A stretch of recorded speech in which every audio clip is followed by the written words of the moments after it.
Hello मेरे प्यारे बच्चों, गुरुकुलम शिखर तक में आपका स्वागत है। आज हम कक्षा 10वीं हिंदी पाठ 1 जिसका शीर्षक है साखी पढ़ने वाले हैं।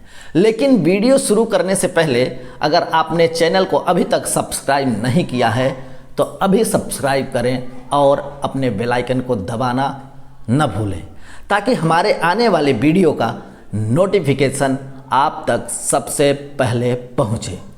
तो आइए हम चलते हैं अपने पाठ की ओर जिसका नाम है साखी। शीर्षक साखी, स्पर्श भाग 2, कक्षा 10वीं। सर्वप्रथम हम कवि का परिचय जानेंगे। इस पाठ के जो कवि हैं वो कबीरदास जी हैं, जिनका जन्म 1398 में काशी में ऐसा माना जाता है हुआ। इनके गुरु रामानंद थे, एक क्रांति दर्शन के कवि थे जिनके कविता से गहरी सामाजिक चेतना प्रकट होती है। इन्होंने 120 वर्ष की लंबी उम्र पाई। आज के समय में तो यह संभव नहीं है मेरे प्यारे बच्चों, लेकिन इन्होंने 120 वर्ष की लंबी आयु पाई और अपने जीवन को जिया। इन्होंने आने वाले जीवन के कुछ अंतिम वर्ष मगहर में बिताए और वहीं चिर निद्रा में लीन हो गए। चिर मतलब लंबे समय तक। तो आइए सबसे पहले इनका तो दोहा बिल्कुल जग प्रसिद्ध है, फेमस है। तो सबसे पहले ऐसी बाणी बोलिए मन काया पा खोय, अपनों तन शीतल करे औरन करो सुख होय। भावार्थ, कबीर कहते हैं कि हमें ऐसी बातें करनी चाहिए, ऐसी वाणी का प्रयोग करना चाहिए जिसमें हमारा अहम न झलकता हो, ईगो न झलकता हो। इससे हमारा मन शांत रहेगा तथा सुनने वाले को भी सुख और शांति प्राप्त होगी। इसी क्रम में आगे के दोहे में चलते हैं। कस्तूरी कुंडली बसे मृग ढूंढ है वन माही, ऐसे घटी घटी राम है दुनिया देखे नाही। भावार्थ देखते हैं। यहाँ कबीर ईश्वर की महत्ता को स्पष्ट करते हुए कहा है कि कस्तूरी हिरन की नाभि में प्राप्त होती है, लेकिन इससे अनजान हिरन उसके सुगंध के कारण उसे पूरे जंगल में ढूंढता फिरता है। ठीक उसी प्रकार ईश्वर भी प्रत्येक मनुष्य के हृदय में वास करते हैं, निवास करते हैं, परंतु मनुष्य इसे यहाँ वहाँ ढूंढता फिरता है। वहाँ न देखकर, अपने मन में न झांककर वह ईश्वर को मंदिर, मस्जिद और तीर्थ स्थानों में ढूंढता रहता है।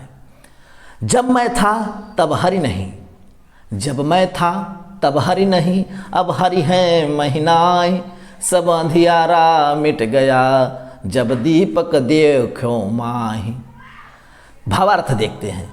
यहाँ कबीर कह रहे हैं कि जब तक मनुष्य के मन में मैं का अर्थ यहाँ पर अहंकार है, ईगो है, होता है, तब तक उसे ईश्वर की प्राप्ति नहीं होती है। जब उसके अंदर का अहंकार मैं अर्थात अहंकार मिट जाता है तब ईश्वर की प्राप्ति होती है। ठीक उसी प्रकार जैसे दीपक के जलने पर उसके प्रकाश से अंधियारा मिट जाता है, अंधकार भाग जाता है। यहाँ अहम का प्रयोग अंधकार के लिए तथा दीपक का प्रयोग ईश्वर के लिए किया गया है मेरे प्यारे बच्चों।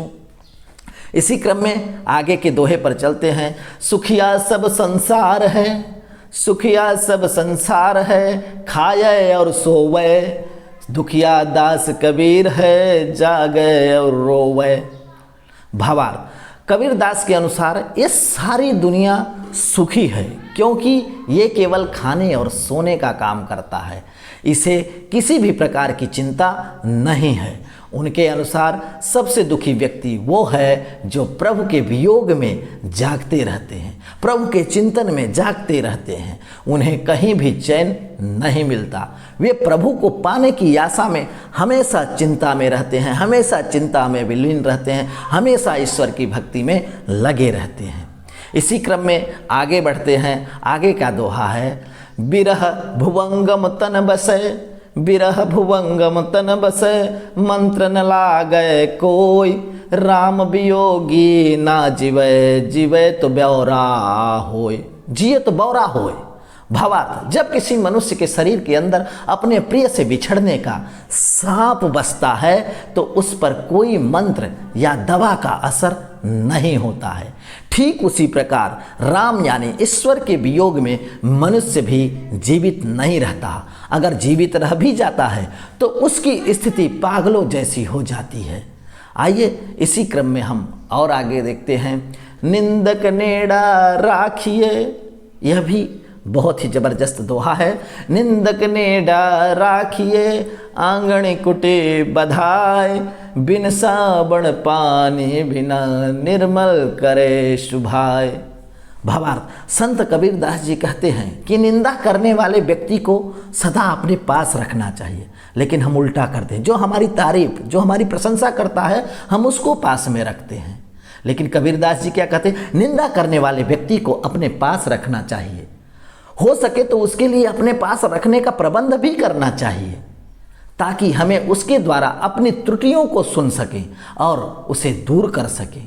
इससे हमारा स्वभाव क्या होगा? साबुन और पानी की मदद के बिना ही क्या हो जाएगा? निर्मल हो जाएगा, स्वच्छ हो जाएगा, पवित्र हो जाएगा, अच्छा हो जाएगा। इसी क्रम में और आगे बढ़ते हैं। पोथी पढ़ी पढ़ी जग मुआ, पंडित भया न कोय, एक आसिर पीव का, पढ़े सो पंडित होय। भावार्थ, कबीर कहते हैं कि इस संसार में मोटी मोटी पुस्तकें पढ़ पढ़कर मनुष्य मर गया, परंतु कोई भी पंडित ना बन पाया। यदि किसी मनुष्य ने ईश्वर भक्ति का अक्षर भी पढ़ लिया होता तो वह पंडित बन जाता है। यानी ईश्वर की एकमात्र सत्य है, बाकी सब असत्य है। ईश्वर को या इसे जानने वाले की ही वास्तविक ज्ञानी है। ईश्वर को जानने वाले को ही वास्तविक दर्शी या जानने वाला या पंडित कहा गया है। इसी क्रम में आगे चलते हैं। हम घर जाल्या आपना, लिया मुराडा हाथ, अब घर जालो तास का, जे चले हमारे साथ। अब घर जालो तास का, जे चले हमारे साथ। भावार्थ, कबीर कहते हैं कि उन्होंने अपने हाथों से अपना घर जला दिया है, घर जला लिया है। यानी उन्होंने मोह माया रूपी घर को नष्ट कर दिया है, जला दिया है। कैसे घर को? मोह माया रूपी घर को जला दिया है, मोह माया को मार दिया है, ज्ञान प्राप्त कर लिया है। अब उनके हाथों में जलती हुई मशाल है, यानी ज्ञान है। अब वो उसका घर जलाएंगे जो उसके साथ जाना चाहता है, यानी उसे भी मोह माया के बंधन से आज़ाद होना होगा। जो ज्ञान प्राप्त करना चाहता है उसे इस मोह माया के बंधन से मुक्त होना होगा। तो इसी क्रम में आइए मेरे प्यारे साथियों, आगे प्रश्नोत्तर देखेंगे। चलिए पाठ के प्रश्नोत्तर देखते हैं। पाठ्य पुस्तक के प्रश्नोत्तर, प्रश्न अभ्यास। पहला प्रश्न है क, निम्नलिखित प्रश्नों के उत्तर दीजिए। मीठी वाणी बोलने से औरों को सुख और अपने तन को शीतलता कैसे प्राप्त होती है? उत्तर, मीठी वाणी बोलने से औरों को सुख और अपने तन को शीतलता प्राप्त होती है, क्योंकि मीठी वाणी बोलने से मन का अहंकार समाप्त हो जाता है। यह हमारे तन को शीतलता प्रदान करती है तथा सुनने वाले को भी प्रसन्नता की अनुभूति कराती है। इसलिए सदा दूसरों को सुख पहुंचाने वाली व अपने को भी शीतलता प्रदान करने वाली मीठी वाणी का प्रयोग करना चाहिए, अर्थात बोलना चाहिए। इसी क्रम में आइए देखते हैं प्रश्न नंबर 2। प्रश्न नंबर 2 कह रहा है, दीपक दिखाई देने पर अंधियारा कैसे मिट जाता है? साखी के संदर्भ में स्पष्ट कीजिए। उत्तर, दीपक में एक प्रकाश पुंज होता है जिसके प्रभाव के कारण अंधकार नष्ट हो जाता है। इसी प्रकार मन में ज्ञान रूपी दीपक का प्रकाश फैलते ही मन में छाया भ्रम, मतलब इंसान के अंदर जो भ्रम छाया रहता है, संदेह भय रूपी अंधकार समाप्त हो जाता है। तीसरा प्रश्न, ईश्वर कण कण में व्याप्त है पर हम उसे क्यों नहीं देख पाते? ईश्वर कण कण में व्याप्त है, हम उसे क्यों नहीं देख पाते? उत्तर देखते हैं। ईश्वर कण कण में व्याप्त है और कण कण ही ईश्वर है। ईश्वर की चेतना से ही संसार दिखाई देता है। चारों ओर ईश्वरीय चेतना के अतिरिक्त कुछ भी नहीं है, लेकिन यह सब कुछ हम इन भौतिक आंखों से नहीं देख सकते। जब तक ईश्वर की कृपा से हमें दिव्य चक्षु अर्थात आंखें प्राप्त नहीं होती या नहीं मिल जाती, तब तक हम कण कण में ईश्वर के वास को नहीं देख सकते हैं और न ही अनुभव कर सकते हैं। अगला प्रश्न है प्रश्न नंबर 4, संसार में सुखी व्यक्ति कौन है और दुखी कौन है? यहाँ सोना और जागना किसके प्रतीक हैं? इसका प्रयोग यहाँ क्यों किया गया है, स्पष्ट कीजिए। उत्तर, संसार में वह व्यक्ति सुखी है जो प्रभु प्राप्ति के लिए प्रयास से दूर रहकर सांसारिक विषयों में डूबकर आनंद पूर्वक सोता है। इसके विपरीत वह व्यक्ति जो प्रभु को पाने के लिए तड़प रहा है, उनके वियोग से दुखी है, वह जाग रहा है या सोना का प्रयोग प्रभु प्राप्ति के प्रयासों से विमुख होने और जागना प्रभु प्राप्ति के लिए किए जा रहे प्रयासों का प्रतीक है।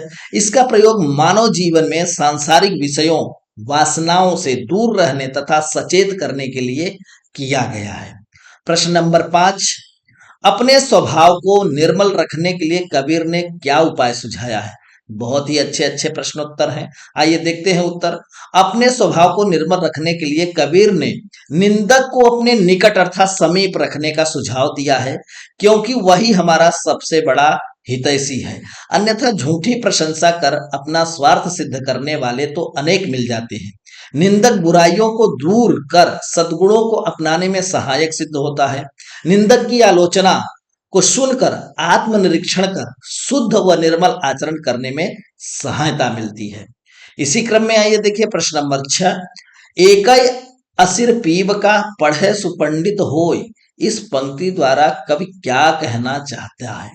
उत्तर, एकय असिर पीब का पढ़े सुपंडित होय पंक्ति के माध्यम से कवि यह कहना चाहते हैं कि संसार में पीब अर्थात ब्रह्म ही सत्य है।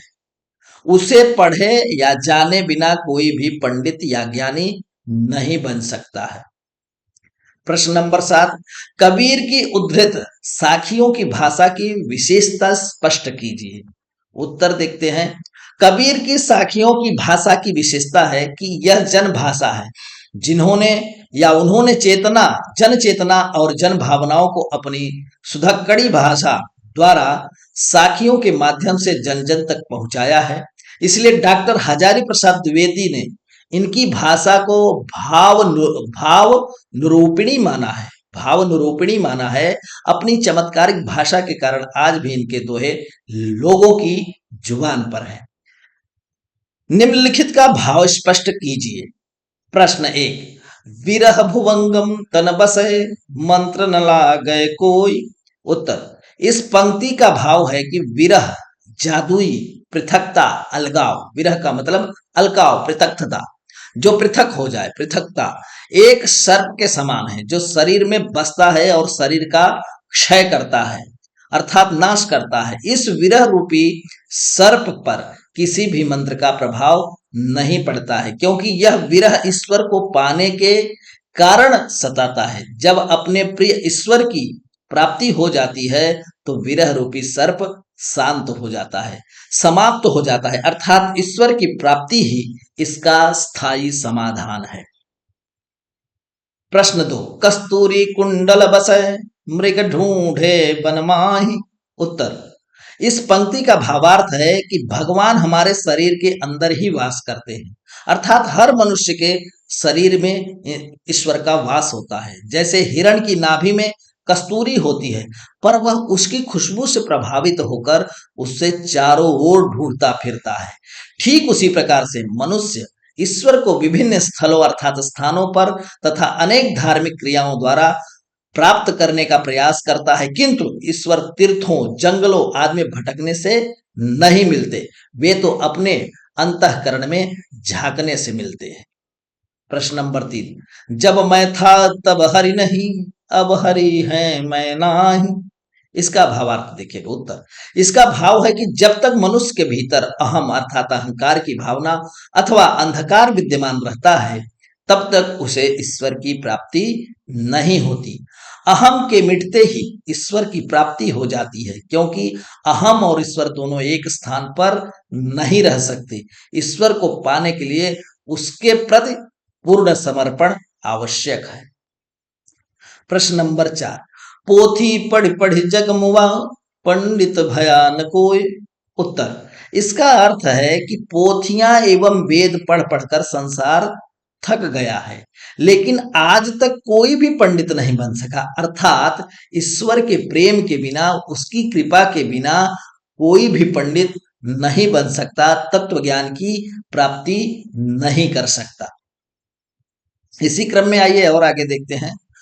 भाषा अध्ययन प्रश्न, पाठ में आए निम्नलिखित शब्दों के प्रचलित रूप उदाहरण के अनुसार लिखिए। उदाहरण, जीवय अर्थात जीना, औरन, माह, देख्या, भुवंगम, नेड़ा, आंगणी, साबण, मुआ, पीव, जालव और ताश। शब्द और प्रचलित रूप इसका देखिए। औरन, औरों को या और। साबण अर्थात साबुन, माही में अंदर के लिए प्रयोग करते हैं। मुआ मर गया, मरा। देख्या देखा, पीव पिया या प्रिय। भुवंगम अर्थात भुजंग, जालव जलाऊं, नेड़ा निकट, आंगण आंगन में, ताश उस। आइए योग्यता विस्तार में देखते हैं। प्रश्न 1, साधु में निंदा सहन करने से विनयशीलता आती है तथा व्यक्ति को मीठी व कल्याणकारी वाणी बोलनी चाहिए। इन विषयों पर कक्षा में परिचर्चा आयोजित कीजिए। तो ये आपको स्वयं करना है, इसके विषय में कक्षा में चर्चा करें आप लोग। प्रश्न नंबर 2, कस्तूरी के विषय में जानकारी प्राप्त करिए। उत्तर, मृगों की एक प्रजाति होती है, मृगों की एक प्रजाति होती है, मृग अर्थात हिरण, कस्तूरी मृग। ऐसा माना जाता है कि इस प्रजाति के मृगों की नाभि में कस्तूरी होती है जो निरंतर अपनी महक बिखेरती रहती है। इस कस्तूरी के बारे में खुद मृग को कुछ पता नहीं होता। वे इस महकदार वस्तु को खोजते हुए यहां वहां घूमते फिरते हैं। परियोजना कार्य। प्रश्न नंबर 1, मीठी वाणी बोली संबंधी व ईश्वर प्रेम संबंधी दोहों का संकलन कर चार्ट पर लिखकर भित्ति पर पत्रिका पर लगाइए। भित्ति पत्रिका पर लगाइए अर्थात आपकी जो चार्ट बोर्ड है वहां पर आपको लगाना है, आपके स्कूल में, आपके विद्यालय में। कह रहा मीठी वाणी बोली संबंधी दोहे यहाँ पर देख लीजिए, कुछ हैं दोहे। बोली एक अमोल है जो कोई बोले जान, हिये तराजू तौल के तब मुंह बाहर आन। कागा, कागा अर्थात कौवा, कागा का को सुख हरे, कोयल का को दे, मीठे वचन सुनाई के जग अपनो करिले। मधुर वचन है औषधि, क्या? मधुर वचन है औषधि, कटुक वचन है तीर, श्रवण द्वार हवै संचर, सालय सकल शरीर। और देखिए ईश्वर प्रेम संबंधी दोही, रहीमन बहु भेषज करत, रहीमन बहु भेषज करत, व्याधिन छाड़त साथ, खग मृग बसत अरोग बन, हरि अनाथ के नाथ। अन्य दोहों का संकलन आप स्वयं कर सकते हैं, कुछ और दोहों का संकलन करिए, अर्थात एकत्रित करिए। प्रश्न 2, कबीर की सखियों को याद कीजिए और कक्षा में अंत्याक्षरी में उनका प्रयोग कीजिए। आपको यह स्वयं करना है कक्षा में। अन्य पाठ्येतर हल प्रश्न, लघु उत्तरीय प्रश्नोत्तर। ऐसी वाणी बोलिए के माध्यम से कबीर कैसी वाणी बोलने की सीख दे रहे हैं और क्यों? आइए उत्तर देखते हैं। ऐसी वाणी बोलने के माध्यम से कबीर मनुष्य को अपने मन का अहंकार या घमंड छोड़कर मधुर वाणी में विनम्रता भरी वाणी बोलने की सीख दे रहे हैं। इसका कारण यह है कि अपने मन का अहंकार त्यागने से हमारे शरीर को शांति और शीतलता की अनुभूति होगी तथा मधुर वाणी सुनने वाले को सुखानुभूति होती है। प्रश्न 2, मन में आपा कैसे उत्पन्न होता है? मन में आपा कैसे उत्पन्न होता है? आपा खोने के लिए कबीर क्यों कह रहे हैं? आइए उत्तर देखते हैं। मनुष्य की इच्छा होती है कि वह सांसारिक सुखों का आधिकारिक, है ना, वह सांसारिक सुखों का अधिकाधिक उपयोग करे। इन सुखों की चाहत में वह सुख के नाना प्रकार के साधन एकत्र कर लेना चाहता है। इसके अलावा वह धन और बल का स्वामी भी बनना चाहता है। ऐसे होते ही उसके मन में आपा उत्पन्न हो जाता है। आपा खोने के लिए कबीर इसलिए कह रहे हैं, इससे मनुष्य में दूरी बढ़ती है तथा मनुष्य गर्वोक्ति का शिकार हो जाता है। गर्वोक्ति अर्थात घमंड हो जाता है, उसको गर्व आ जाता है। इसी क्रम में और आगे देखते हैं। तीसरा प्रश्न, ऐसे घटी घटी राम हैं के माध्यम से कबीर ने मनुष्य को किस सत्यता से परिचित किया है। उत्तर देखिए, ऐसे घटघट राम है के माध्यम से कबीर ने मनुष्य को उस सत्यता से परिचित करवाया है जिससे मनुष्य आजीवन अनजान रहता है। मनुष्य ईश्वर को पाने के लिए देवालय, तीर्थ स्थान, गुफा, कंदरा जैसे दुर्गम स्थानों पर खोजता फिरता है और अंततः दुनिया से चला जाता है, परंतु वह ईश्वर को अपने मन में नहीं खोजता या नहीं खोजता जहां उसका सच्चा वास है। ईश्वर तो घट घट पर अर्थात हर प्राणी में, यहां तक कि कण कण में ईश्वर व्याप्त है। आइए इसी क्रम में और आगे देखते हैं चौथा प्रश्न, हर प्राणी में राम के बसने की तुलना किससे की गई है? हर प्राणी में राम के बसने की तुलना किससे की है? उत्तर, राम अर्थात ईश्वर का वास घट घट अर्थात हर प्राणी, यहां तक कि कण कण में है, परंतु मनुष्य अपनी अज्ञानता और अहंकार के कारण यह बात नहीं समझ पाता है। मनुष्य में ईश्वर का वास ठीक उसी तरह है जैसे हिरण के नाभि में कस्तूरी होती है और हिरण को पता नहीं होता है, वो यहां तहां उस कस्तूरी को खोजने के लिए भटकता रहता है। इसी क्रम में आइए पांचवा प्रश्न देखते हैं, सब अंधियारा मिट गया, यहां किस अंधियारे की ओर संकेत किया गया है? यह अंधियारा कैसे दूर हुआ? उत्तर देखिए, सब अंधियारा मिट गया के माध्यम से मनुष्य के मन में समाये अहंकार, अज्ञान, भय जैसे अंधियारे की ओर संकेत किया गया है, जिसके कारण मनुष्य सांसारिकता में डूबा था और ईश्वर को नहीं पहचान पाता है। यह अंधियारा प्रकाश पुंज ईश्वर दीपक को मन में देखा। यह अंधेरा उसी तरह मिट गया जैसे दीपक जलाने से अंधेरा समाप्त हो जाता है। वैसे ही मेरे छात्रों, मेरे प्यारे बच्चों, अगर आपके मन में ज्ञान का दीपक जल गया तो सारा अंधकार समाप्त हो जाता है। प्रश्न 6, कबीर की दृष्टि में संसार सुखी है, वह स्वयं दुखी है, ऐसा क्यों? उत्तर देखते हैं, संसार के लोगों को देखकर कबीर को लगता है कि लोग सांसारिक विषय वासनाओं के साथ खाने पीने और हंसी खुशी से जीने में मस्त हैं, ये लोग सुखी हैं। दूसरी ओर कबीर हैं जो प्रभु प्राप्ति न होने के कारण परेशान है, उनको ईश्वर नहीं मिल रहे हैं तो वह परेशान है। वह सोने की बजाय जाग रहा है और रोते हुए दुखी हो रहा है कि केवल मैं दुखी हूं, संसार तो सुखी है। आइए इसी क्रम में आगे चलते हैं। प्रश्न नंबर 7, राम वियोगी की दशा कैसी हो जाती है? स्पष्ट कीजिए। जो राम के वियोग में अर्थात जो राम को मिलने के लिए, ईश्वर को प्राप्त करने के लिए उसकी दशा कैसी हो जाती है, स्पष्ट करने के लिए कह रहा है प्रश्न। उत्तर, राम का वियोग झेल रहे व्यक्ति की दशा दयनीय हो जाती है। कोई मंत्र या उपाय उसे ठीक नहीं कर पाता है, वह इस व्यथा की अधिकता को सह नहीं पाता और अपने प्राण से हाथ धो बैठता है। ऐसा व्यक्ति यदि जीता भी है तो उसकी स्थिति पागलों के समान होती है। वह राम से मिलकर ही स्वस्थ हो सकता है, केवल राम ही उसकी दवा है, अर्थात ईश्वर ही उसकी दवा है। इसी क्रम में और आगे बढ़ते हैं। प्रश्न नंबर 8, निंदक के बारे में कबीर की राय समाज से पूरी तरह भिन्न है अर्थात अलग है, स्पष्ट कीजिए। निंदक अर्थात आलोचकों से यहाँ संबंध है। निंदक मतलब जो आलोचनाएं करते हैं, जो बुराई करते हैं, के बारे में कबीर की राय समाज से बिल्कुल भी मेल नहीं खाती है, बिल्कुल नहीं मिलती है। समाज के लोग निंदा के भय से आलोचकों को अपने आसपास फटकने भी नहीं देते, आने भी नहीं देते। इसके विपरीत कबीर का मत है कि निंदकों को अपने पास ही बसने की जगह देनी चाहिए। ऐसा करना व्यक्ति के हित में होता है। आइए कुछ दीर्घोत्तरीय प्रश्नोत्तर देख लेते हैं। प्रश्न 1, कबीर की साखियां जीवन के लिए अत्यंत उपयोगी हैं, इनमें जिन जीवन मूल्यों की झलक मिलती है उनका उल्लेख कीजिए। तो देखिए उत्तर, कबीर की साखियां कबीर के अनुभव और गहनता से खोजे गए सत्य पर आधारित है। उनकी हर साखी मनुष्य को सीख सी देती है। प्रतीत होती है इन साखियों में हमें कई जीवन मूल्यों की झलक मिलती है, जैसे मनुष्य को सदैव ऐसी वाणी बोलनी चाहिए जिससे बोलने और सुनने वाले दोनों को ही सुख और शीतलता मिले। दूसरा, मनुष्य को अहंकार का त्याग कर देना चाहिए। और आगे देखिए, अपने आलोचकों को अपने पास आसपास ही जगह देना चाहिए, अर्थात अपने पास रखना चाहिए ताकि व्यक्ति का स्वभाव परिष्कृत हो सके।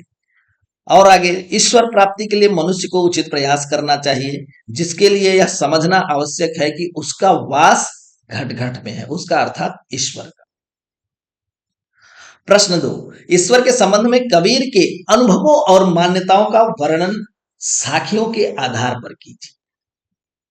उत्तर देखिए, ईश्वर के संबंध में कबीर के अनुभव और मान्यताएं जनमानस की सोच के विपरीत थे, मतलब उल्टे थे। जनमानस का मानना है कि ईश्वर मंदिर, मस्जिद, गुरुद्वारे, तीर्थ स्थलों या दुर्गम स्थानों पर रहता है। मनुष्य उसकी खोज में यहां वहां भटकता है, जीवन बिता देता है। परंतु कबीर की मान्यता एवं अनुभव के अनुसार ईश्वर हर प्राणी, यहां तक कि कण कण में विद्यमान है। हर एक वस्तु में, हर एक स्थान पर, हर एक क्षण विद्यमान है। ईश्वर की प्राप्ति के लिए अहंकार का त्याग आवश्यक है, न कि मंदिर या मस्जिद में खोजने की आवश्यकता है। आप अपने ईगो, अपने अहंकार को मारिए तो ईश्वर आपको प्राप्त हो जाएंगे। ईश्वर के वियोग में व्यक्ति जी नहीं सकता है। यदि वह जीता है तो उसकी दशा पागलों जैसी हो जाती है। ईश्वर के बारे में जाने बिना कोई ज्ञानी नहीं कहला सकता है, क्योंकि जब तक ईश्वर को आप नहीं जानते तो ज्ञानी कैसे हो सकते हैं। ईश्वर को पाने के लिए विषय वासनाओं और सांसारिक जो मोह माया है, सांसारिकता जो है, उसका त्याग आवश्यक है। इसी क्रम में प्रश्न नंबर 3 देखते हैं। निंदक किसे कहा गया है? वह व्यक्ति के स्वभाव का परिष्करण किस तरह करता है? तो कबीर के अनुसार निंदक वह व्यक्ति है जो अपने आसपास रहने वालों की स्वाभाविक कमियों को अनदेखा नहीं करता। वह उन कमियों की ओर व्यक्ति का ध्यान बार बार आकर्षित करता है। उसकी इस आलोचना से व्यक्ति गलतियों और अपनी कमियों के प्रति सजग हो जाता है। वह उन्हें दूर करने या ढकने का प्रयास करता है और सुधार के लिए उन्मुख हो जाता है। आत्म सुधार की भावना पनपते ही व्यक्ति धीरे धीरे अपने दुर्गुणों और कमियों से मुक्ति पा जाता है। ऐसा करने में व्यक्ति को कुछ खर्च भी नहीं करना पड़ता। इस तरह निंदक अपने आसपास रहने वाले का परिष्करण करता है। मेरे प्यारे बच्चों, आज के लिए इतना ही। फिर मिलेंगे हम एक नई वीडियो के साथ, एक नई जानकारी के साथ, नए पाठ के साथ। अगर आपको यह वीडियो पसंद आया हो तो ये हमारे चैनल का नाम है गुरुकुलम_शिखर तक। इस चैनल को सब्सक्राइब करें, लाइक करें और अपने विद्यार्थी मित्रों के साथ शेयर करना ना भूलें, ताकि इसी प्रकार की जानकारी वे भी प्राप्त कर सके। आज के लिए इतना ही। धन्यवाद।